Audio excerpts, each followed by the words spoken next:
आए थे हरिभजन को ओटन लगे कपास। पौधा पहाड़ निकली चुहिया। शहीदों की चिताओं पर खड़ी कांग्रेस जिसने भारत को विभाजित किया, आज राहुल गांधी के बयान से मुझे लड़खड़ाती हुई नजर आई। सभापति महोदय, ये संविधान की बात करती हुई नजर आई और मैं 1976 का ये पूरा डिबेट लेकर आया। ये संविधान कैसे कांग्रेस ने तार तार किया, इसका कोई जवाब नहीं। केवल संविधान की ऐसे किताब नहीं होता है कि शिकारी आएगा, जाल बिछाएगा, दाना डालेगा, उसमें कोई फंसना नहीं। उसी तरह से सभी जो है फंस गए चिड़िया। ये संविधान का किताब जो है राहुल गांधी और उनकी पार्टी के लिए केवल एक उसी प्रकार की कहावत है। सभापति महोदय, आप ये समझें, ये 76 में स्वर्ण सिंह की कमेटी बनी 1975 में। उन्होंने सारे इंस्टीट्यूशन को खत्म कर दिया, अध्यक्ष महोदय, जिसके लिए आज फिर से लगे हुए हैं। इस संविधान में 121 बार राष्ट्रपति का जिक्र है। इस संविधान में 121 बार राष्ट्रपति महोदय का जिक्र है, महोदय का जिक्र है। आपको आश्चर्य होगा कि एक संशोधन के माध्यम से राष्ट्रपति के सारे अधिकार को कांग्रेस ने खत्म कर दिया। राष्ट्रपति रबर स्टैंप हो गया। राष्ट्रपति जो कैबिनेट कह कर देगी उस पर मोहर मारना उसका अंतिम लक्ष्य हो गया। राष्ट्रपति का इंस्टीट्यूशन खत्म हो गया। इंदिरा गांधी ने इसी वोट चोरी करके जब रायबरेली का चुनाव जीता और जब फैसला हुआ कोर्ट का, तो ऐसा सिचुएशन इस व्यक्ति ने पैदा किया, इस पार्टी ने पैदा किया कि आपको आश्चर्य होगा कि 3 जज को बाईपास करके एक ऐसे चीफ जस्टिस को बना दिया जो 8.5 साल तक इसका मुख्य न्यायाधीश रहा। प्रेस की पूरी स्वतंत्रता खत्म हो गई। इंडियन एक्सप्रेस के एडिटर रामनाथ गोयनका से लेकर सारे लोग जो कुछ कहते थे, और यह केवल इस संविधान संशोधन में हुआ। आज वो इंस्टीट्यूशन की बात करते थे, यूपीएससी जैसी संस्था, और यह पूरे सदन को जानने वाली बात है। यूपीएससी जैसी संस्था जो आईएएस और आईपीएस और ऑल इंडिया सर्विसेज को पैदा करती है। कांग्रेस का एक कार्यकर्ता बटुक सिंह 10 साल तक यूपीएससी का चेयरमैन रहा। ये यूपीएससी की हालत कर दी इन्होंने। ये चुनाव आयोग की बात करते हैं। इस देश का पहला चुनाव कमिश्नर सुकुमार सेन, जब वो रिटायर होते हैं तो उसको सूडान का ये राज्यपाल बना देते हैं। वीएस रमा देवी जब रिटायर होती है उसको हिमाचल का गवर्नर बना देते हैं। टीएन शेषन जब रिटायर होते हैं तो उसको अहमदाबाद में भारतीय जनता पार्टी के खिलाफ कैंडिडेट बना देते हैं। और एमएस गिल जब रिटायर होते हैं तो वो इस केंद्र के मंत्री 10 साल तक इसी सदन में रहते हैं। किस चुनाव आयोग की बात करते हो? किस ईमानदारी की बात करते हो? किस पारदर्शिता की बात करते हो? कौन सी कांग्रेस की बात करते हो? सीबीआई की बात कर रहे थे। अश्वनी कुमार जो सोनिया गांधी जी और राहुल गांधी का सिक्योरिटी अफसर था, वो सीबीआई का डायरेक्टर बनाया जाता है। रंजीत सिन्हा जो कांग्रेस के अहमद पटेल के यहां रोज बैठता था और जिसकी डायरी पकड़ाई कि उसने कांग्रेस के कितने नेता कब कहां गए, उसको सीबीआई का डायरेक्टर बना देता। कौन सी बात कर रहे हो यार?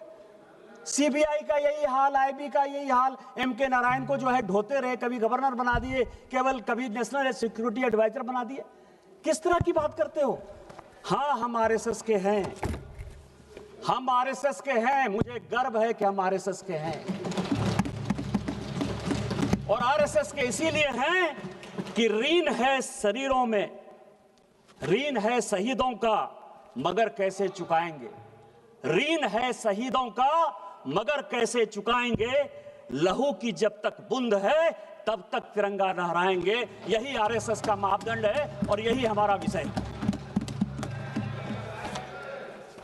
अध्यक्ष महोदय, वोट चोरी और एसआईआर, ये पूरा डॉक्यूमेंट जो है राहुल गांधी के लिए ही लेके आया। ये 1980 का, अध्यक्ष महोदय, ये 1980 का कांग्रेस का, ये क्या करना चाहते हैं ये देश को जानने वाला विषय है सर। और मैं सबसे पहले ये बताऊंगा, ये 1980 का जवाब है। पी शिवशंकर का, कांग्रेस के मंत्री थे। इंद्रजीत गुप्ता जो है, उन्होंने प्रश्न पूछा और ये कॉन्स्टिट्यूएंसी वाइज बिहार का ही चुनाव, चूंकि अभी डॉक्टर संजय जायसवाल बोल रहे थे, बिहार के काफी लोग बोले कि एसआईआर के बाद हम बड़े बहुमत से जीत कर आए हैं। आपको आश्चर्य होगा सर कि 324 की विधानसभा थी, 324 की, पूरे लिस्ट के साथ है, मैंने नहीं दिया, वो पी शिवशंकर ने इस फ्लोर पर दिया है। 81 विधानसभा में दोबारा पोल करना पड़ा, काउंटर मांड हुआ था। और इस 81 विधानसभा में यदि आप कहेंगे तो उसका नाम पढ़ दूंगा सर। विश्रामपुर में 50 जगह जो है बैलेट बॉक्स छीन लिए गए रास्ते में आते हुए। पांकी में बूथ नंबर 28 पर जो है सारे छीन लिए गए। रफीगंज में, नोखा में, भभुआ में, दिनारा में, कारातरी में, मसरख में, बख्तियारपुर में, बाढ़ में 81 जगह पर चुनाव काउंटर मांड हुआ था सर। इसी बैलेट पेपर के कारण schedule caste, schedule tribe, OBC को वोट नहीं देने दिया जा रहा था सर। आज क्या फिर से वही वापस आना चाहते हैं?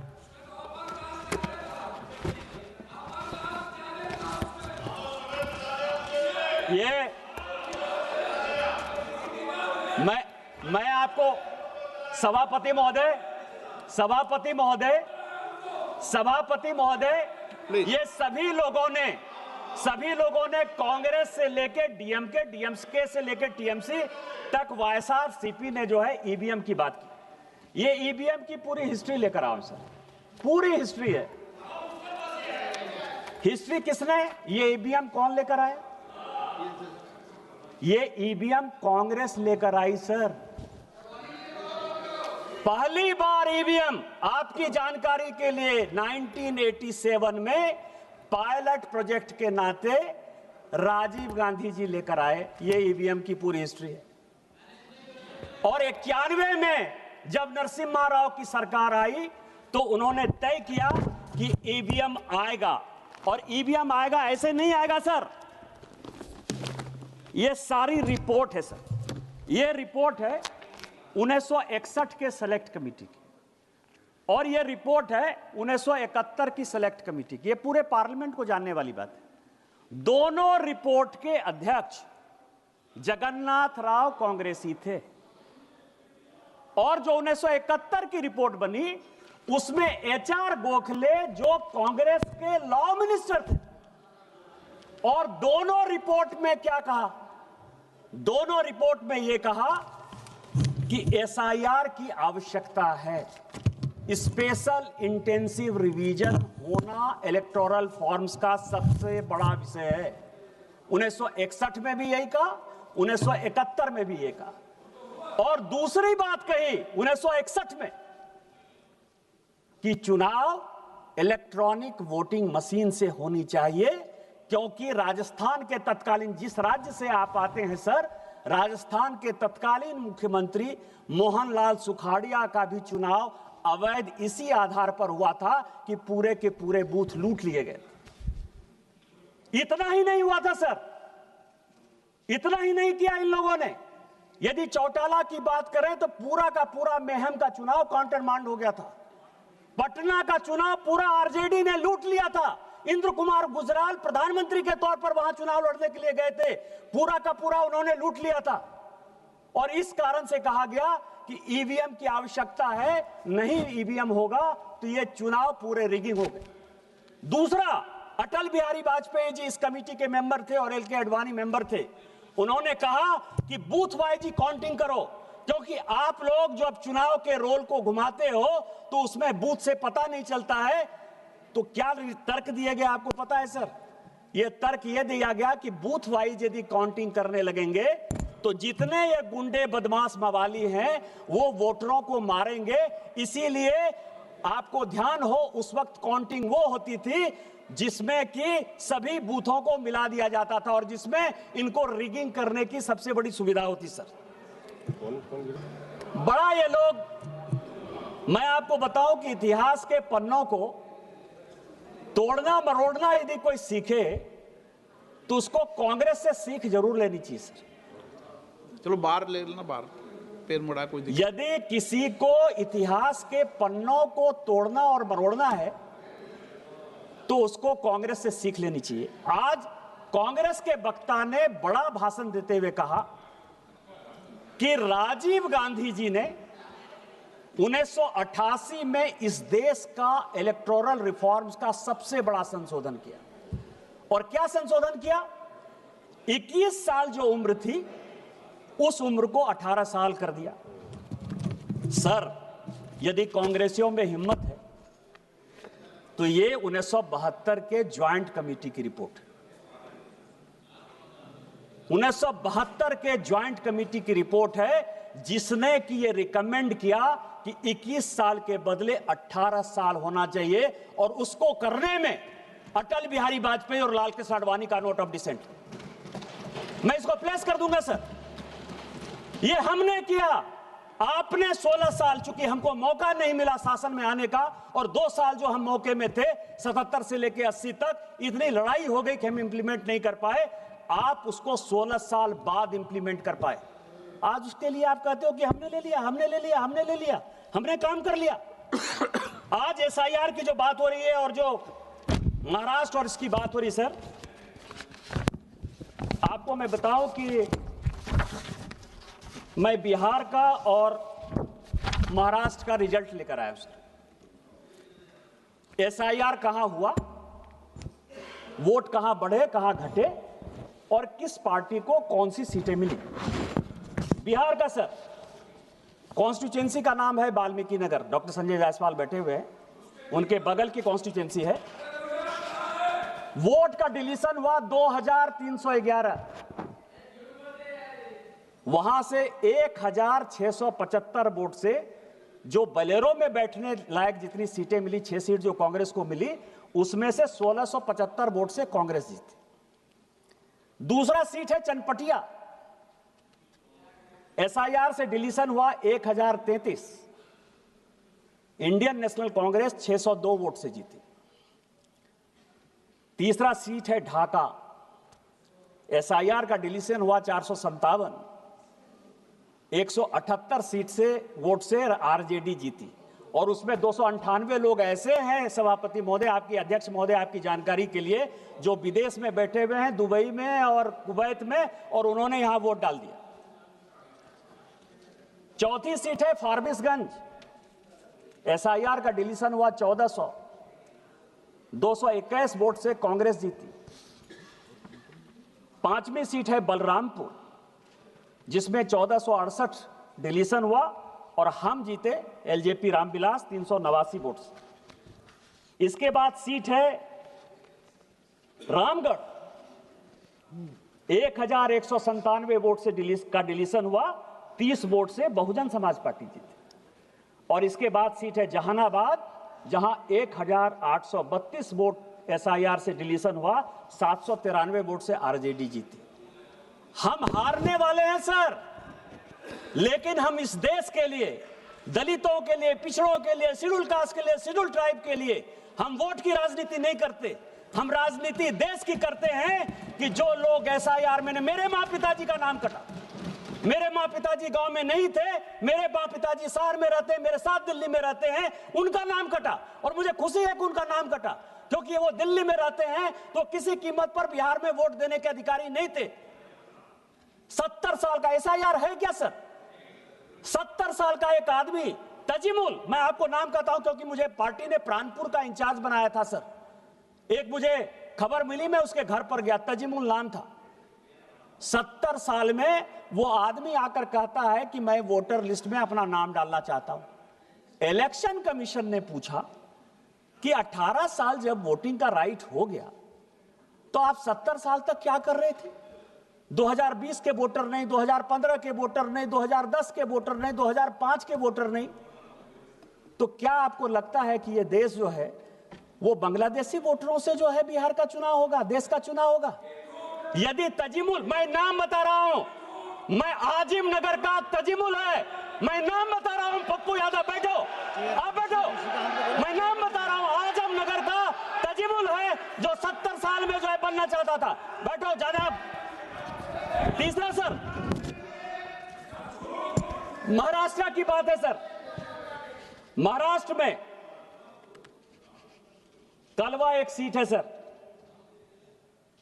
वोटर बढ़े 41,000। सुप्रिया सुले जी के पार्टी के जितेंद्र अहवाट जीते 96,000 वोट से। भिवंडी वोट बढ़ा 37,000। 52,000 वोट से रईस कसाम शेख चुनाव जीते सर। खेड अलांदी 23,000 वोट बढ़ा, 51,000 वोट से बाबाजी रामचंद्र काले जीते। मेरे पास पूरी लिस्ट है, मेरे पास 100 जगह की लिस्ट है। यदि कहेंगे तो मैं प्लेस कर दूंगा, इतना समय में लेना नहीं चाहता, लेकिन मैं ये कह रहा हूं यदि वोट इंक्रीज हुआ तो फायदा महायुति को हुआ। एसआईआर में वोट यदि डिलीट हुआ तो फायदा आरजेडी कांग्रेस को हुआ। इसके बाद भी आपको जो है एसआईआर खराब लग रहा है। एसआईआर क्यों ये विरोध कर रहे हैं सर, उसके पीछे का रीजन मैं आपको बता देता हूं। जो कल माननीय प्रधानमंत्री जी ने कहा, ये किताब लेकर आया हूं sir, Indian national Congress and the Muslims.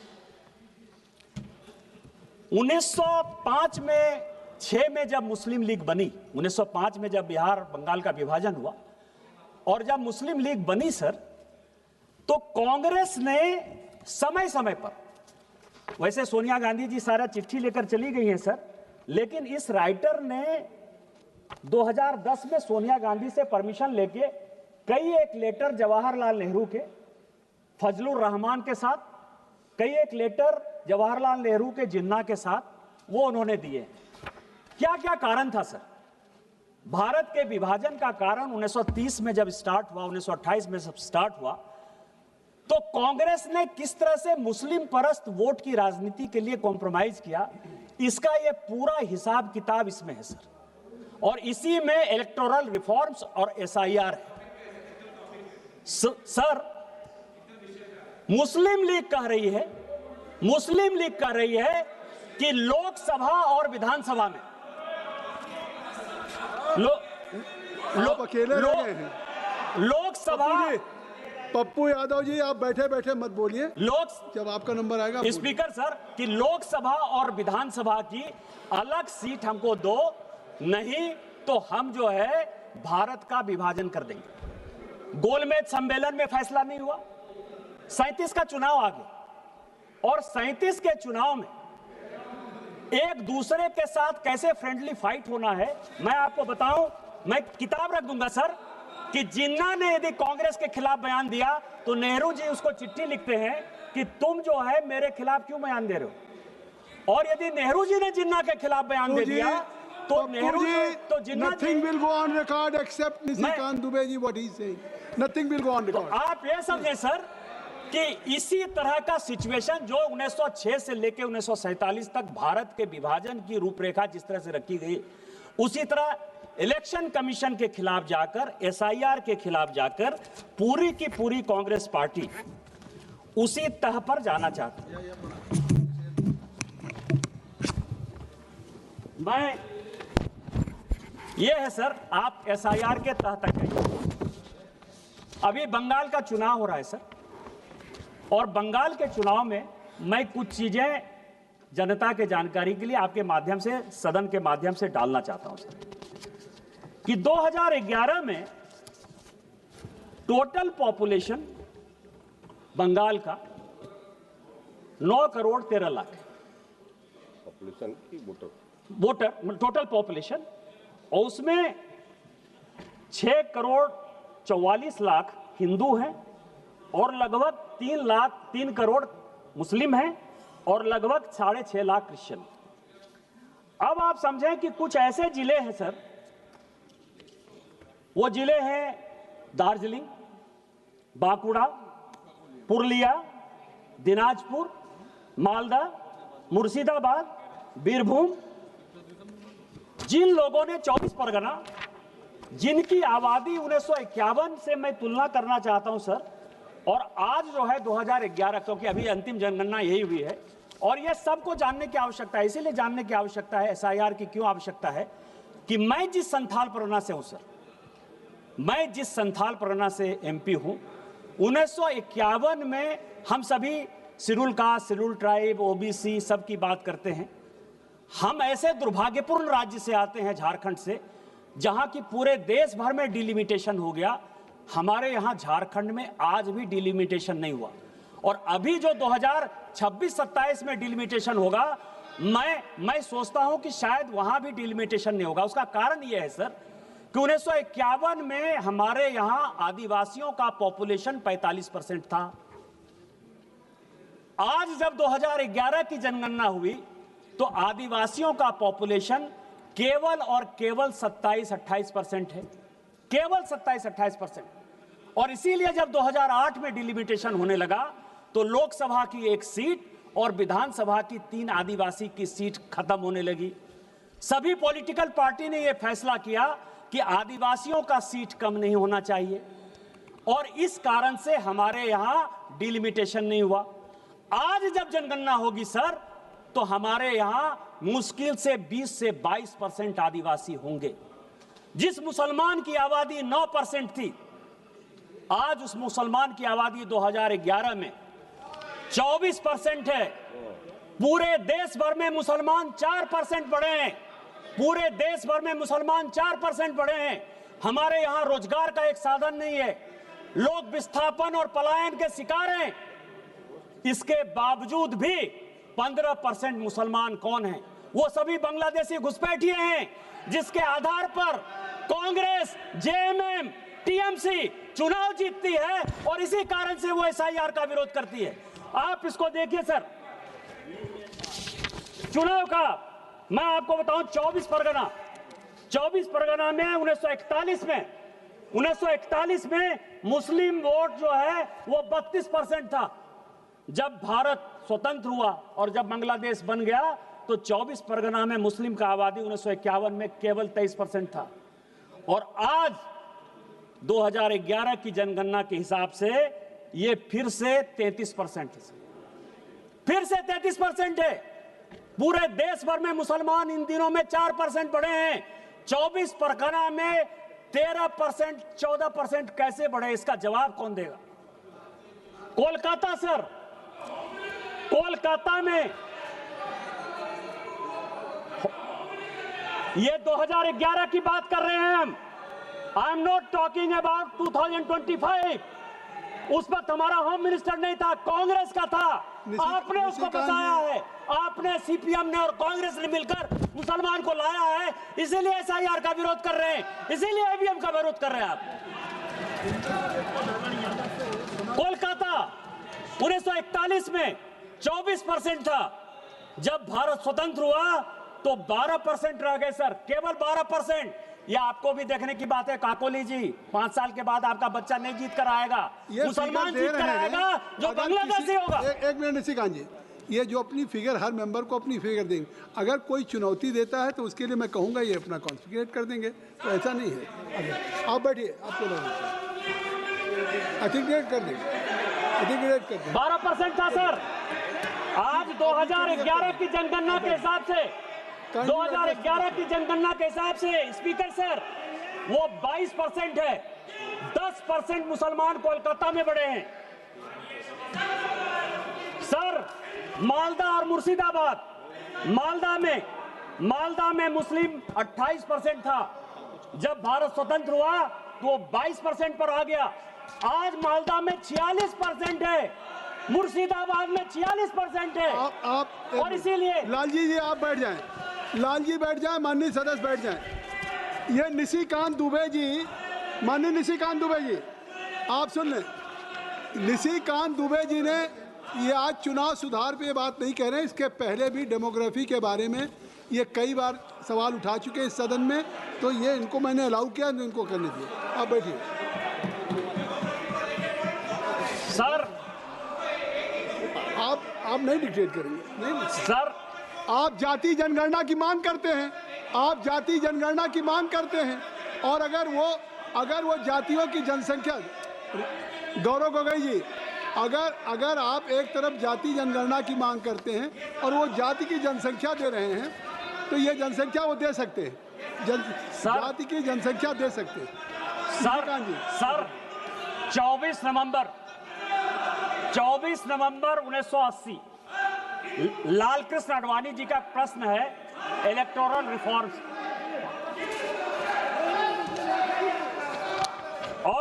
और वो कह रहे हैं सर, अभी राहुल गांधी जी बड़ा लंबा बोल कर गए कि प्रधानमंत्री जी मेंबर हैं, अमित शाह जी मेंबर हैं, मैं अकेले मेंबर हूं, मेरी बात नहीं सुनी जाती है। ये 24 नवंबर 1980 का लाल कृष्ण आडवाणी का पार्लियामेंट में इलेक्टोरल रिफॉर्म्स पर क्वेश्चन है सर, और उसका जवाब शिवशंकर जी देते हैं। शिवशंकर जी ये देते हैं, रिकॉर्ड का चीज है सर, कि चुनाव आयोग बहुत ही ईमानदारी से काम कर रहा है, इसीलिए अपोजिशन के किसी नेता को उसके सिलेक्शन प्रोसेस में इन्वॉल्व करने की आवश्यकता नहीं। 1950 से लेकर 2014 तक आप जो है लगभग 64 साल तक आपने जिसको चाहा चुनाव आयोग का अधिकारी बैठा दिया। मदर टेरेसा पर जिस आदमी ने किताब लिखा, जो ज्वाइंट सेक्रेटरी के लिए एमपैनल नहीं हुआ, एडिशनल सेक्रेटरी के लिए एमपैनल नहीं हुआ, सेक्रेटरी के लिए एमपैनल नहीं हुआ, वो नवीन चावला चीफ इलेक्शन कमिश्नर हो गया। केवल मदर टेरेसा का जो है, केवल क्रिश्चियनिटी को जब बढ़ा रहा था, केवल उसके आधार पर आपने चुनाव आयोग बना दिया। एमएस गिल, जिसने की राहुल, जब Sonia Gandhi ji office of profit के चक्कर में फंस गई और लगा कि ये दीवार हो जाएंगी, 6 साल के लिए चुनाव लड़ने के लिए काबिल नहीं रहेंगी, उस एमएस गिल को आपने जब बचाया, उसने उसके रिटायर होते ही 10 साल तक उसको ढोते रहे, आप केंद्र में मंत्री बनाए रखे। आज आप जो है 100 चूहे खा के बिल्ली चले हज को। हमने तो कम से कम एक कमेटी बना दी कि कम से कम आपको चुनाव आयोग के घोषणा के पहले, यदि आपको लगता है कि बात नहीं सुनी जाती है, तो चुनाव आयोग के घोषणा के पहले आपको लिस्ट भेज देते हैं, आप उस कमेटी के सदस्य होते हो, कम से कम नोट ऑफ डिसेंट आप लिख देते हो। हम लोगों के नेता को सर, चाहे वो अटल जी हो, चाहे आडवाणी जी हो, चाहे मोदी जी हो, चाहे अमित शाह जी हो, चाहे सुषमा जी हो, जब वो लीडर ऑफ द पार्टी थी, मुख्यमंत्री थी, तो उसको तो अखबार से ही पता चलता था ना सर। 1980 में आपने कहा कि introduction of electronic gadget for the purpose of exercise of votes हम इंप्लीमेंट करने वाले हैं। 1980 से आप जिन चीजों को पूरे देश को घुट्टी पिलाते रहे, हमारे जैसे लोगों को मूर्ख बनाते रहे, बैलेट से जो है आप लूट कर जो है हमारे वोटर को तंग करके यहां आते रहे और कहते रहे बार बार कि हम इलेक्ट्रॉनिक गैजेट से चुनाव लड़ेंगे, आज उसी ईवीएम के खिलाफ आप मुझे बताने की कोशिश कर रहे हो। इसके अलावा जो स्थिति है सर, ये तारकुंडे कमेटी आपने बनाई, आपने कहा कि इलेक्टोरल बॉन्ड, ये तारकुंडे कमेटी और ये गोस्वामी कमेटी की 2 रिपोर्ट लेकर आया, कहा कि स्टेट की फंडिंग यदि नहीं हो पा रही है तो एक ऐसा कॉर्पस बनाना चाहिए लाइक इलेक्टोरल बॉन्ड, जिसके आधार पर चुनाव की ट्रांसपेरेंसी हो। यह रिपोर्ट है सर। और दिनेश गोस्वामी साहब, आपको पता है कि केंद्र में मंत्री थे। जिस रिपोर्ट का जिक्र किया मैंने सर, पहली बार ऐसा हुआ ज्वाइंट पार्लियामेंट्री कमेटी में कि एक मेंबर ऑफ पार्लियामेंट के अंडर में कानून मंत्री HR गोखले उस ज्वाइंट कमेटी का मेंबर था सर। आपने उन सभी जगह जो है कमिट किया कि हम इलेक्टोरल बॉन्ड्स बनाएंगे। आज इलेक्टोरल बॉन्ड्स यदि आया, बीजेपी के पास आया तो कांग्रेस के पास भी आया, डीएमके के पास भी आया। डीएमके के तो पूरे जो किंग है सर, किंग मार्टिन, जो एकदम पूरा प्ले के गेम के किंग है, उन्होंने ही पूरा का पूरा पैसा दिया, टीएमसी को पैसा दिया। आप जो है इन सारे चीजों के बाद आप मुझे जो है उंगली दिखाने की कोशिश कर रहे हो। इस चुनावी प्रक्रिया में यदि किसी एक पॉलिटिकल पार्टी ने कंसिस्टेंट होकर अपने विचारों को स्पष्टता के साथ रखा, तो केवल भारतीय जनता पार्टी। इस देश में, और मैं ऑन रिकॉर्ड ये बात कह रहा हूं, इस देश में 3 ही प्राइवेट मेंबर रिजोल्यूशन आज तक पास हुए। सभी सरकारी रिजोल्यूशन, सभी सरकारी बिल पास होते हैं। 3 रिजोल्यूशन पास हुआ है। एक रिजोल्यूशन पास हुआ है लाल कृष्ण आडवाणी का, जिन्होंने कि इलेक्टोरल रिफॉर्म्स पे रिजोल्यूशन पास किया। और आज जो कुछ भी आपको दिखाई दे रहा है, वीवीपैट दिखाई दे रहा है, ट्रांसपेरेंसी दिखाई दे रहा है, सीसीटीवी की बात कर रहे हो, चाहे वो चुनाव में कोई आदमी यदि गड़बड़ी करेगा तो जेल जाने की बात करते हो, 171 को मजबूत करने की बात करते हो, वो सारे के सारे लाल कृष्ण आडवाणी के पास किए हुए कानून हैं इस पार्लियामेंट से। और मैं इसलिए ये बातें कहता हूं कि दूसरा खुशनसीब सांसद मैं हूं जिसने 370 और 35A के खिलाफ जो है इसी पार्लियामेंट में आप ही लोगों से रिजोल्यूशन पास किया, क्योंकि मैं बहुत पुराना आडवाणी जी की तरह पुराना सांसद नहीं हूं। मोदी जी की कृपा के कारण वो पास हो पाया और आज माननीय अमित शाह जी ने 370-35A खत्म करके कम से कम वहां भारत का कानून लागू कर दिया। नहीं तो इलेक्टोरल रिफॉर्म्स में हमारा चुनाव, आपको पता है कि आपने जब संविधान संशोधन किया स्वास्थ्य कमेटी में, तो राज्यसभा की तरह लोकसभा को 6 साल कर दिया। जम्मू कश्मीर में प्रत्येक विधानसभा जो है 5 साल में खत्म हो जाती थी। जम्मू कश्मीर एकमात्र ऐसा राज्य था जिसमें 6 साल की विधानसभा होती थी। 370 और 35A खत्म करके हमने शेड्यूल कास्ट को भी सीट आरक्षित किया, शेड्यूल ट्राइब को सीट आरक्षित किया और 5 साल की विधानसभा की हमने इंटीग्रेट किया, हमने इलेक्टोरल रिफॉर्म्स किया, आपने नहीं किया। उसी तरह से आज सुप्रीम कोर्ट का जो भी जजमेंट आ रहा हो, लेकिन क्या आपको लगता है कि चुनाव में जिस तरह से पैसे की बाढ़ आ रही, क्या आज सारे पॉलिटिकल पार्टी को सोचने की आवश्यकता नहीं थी? खोदा पहाड़ निकली चूहिया वाली हालत हो गई। मैं तो राहुल गांधी जी से बहुत कुछ सुनना चाहता था, समझना चाहता था, जानना चाहता था। आज मैं कसम खा के आया था कि आज मैं केवल नेहरू जी की बड़ाई करूंगा, राजीव गांधी जी की बड़ाई करूंगा, इंदिरा जी की बड़ाई करूंगा, क्योंकि ये सारे कमेटी नेहरू जी ने बनाए थे, इंदिरा जी ने बनाई थी या राजीव गांधी जी ने बनाया था। लेकिन मुझे लगा आप परिवारवाद के बहुत खिलाफ। इलेक्टोरल रिफॉर्म्स में आप ही ने पास किया 1972 का। आपको पता है क्या पास किया? कि राष्ट्रीय अध्यक्ष का चुनाव, प्रदेश अध्यक्ष का चुनाव पूरे ट्रांसपेरेंट तरीके से हो। आप ही ने, आपने कहा है, हमारे यहां 6 साल का, आप तो उस पार्टी में 20 साल रहे हो कीर्ति आजाद साहब, हमारे यहां अध्यक्ष को 2 टर्म मिलता है और 1 टर्म अध्यक्ष का 3 साल के लिए होता है। इसीलिए नड्डा जी 2020 में बने हैं, उनका टर्म 2026 तक है। आप अपने यहां देखिए कि ममता बनर्जी जी जब से अध्यक्ष बनी है, कोई दूसरा अध्यक्ष नहीं बना है। आप डीएमके में देखिए कि करुणानिधि जी के परिवार के बाद कोई अध्यक्ष नहीं बना है।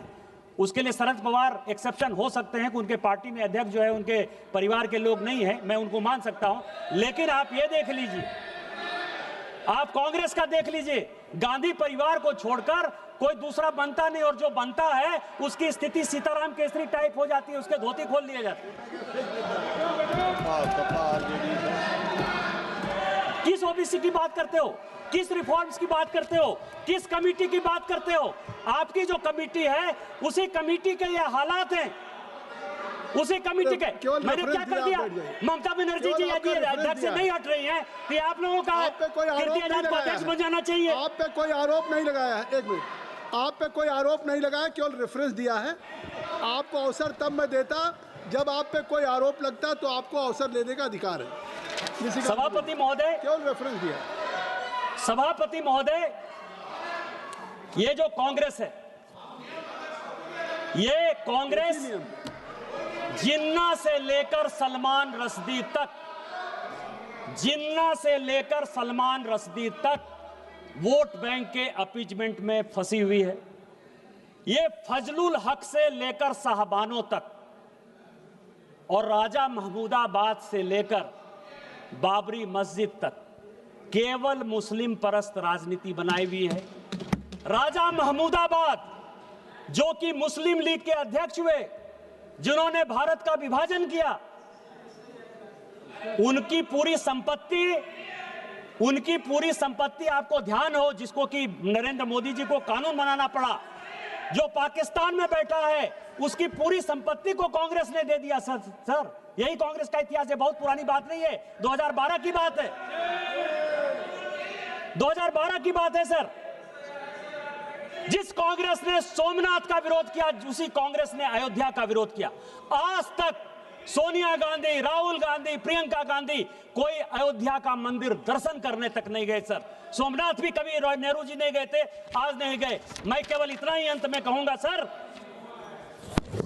हमारा शरीर तिरंगा के कफन में जाए और इस देश को आगे बढ़े, विकसित भारत 2047 बनाए और सोरोस फाउंडेशन के आदमी जो देश को टुकड़ा करना चाहते हैं, जो इंस्टीट्यूशन को खत्म करना चाहते हैं, राहुल गांधी की राजनीति को परास्त करें। इन्हीं शब्दों के साथ वंदे मातरम। जय हिंद, जय भारत।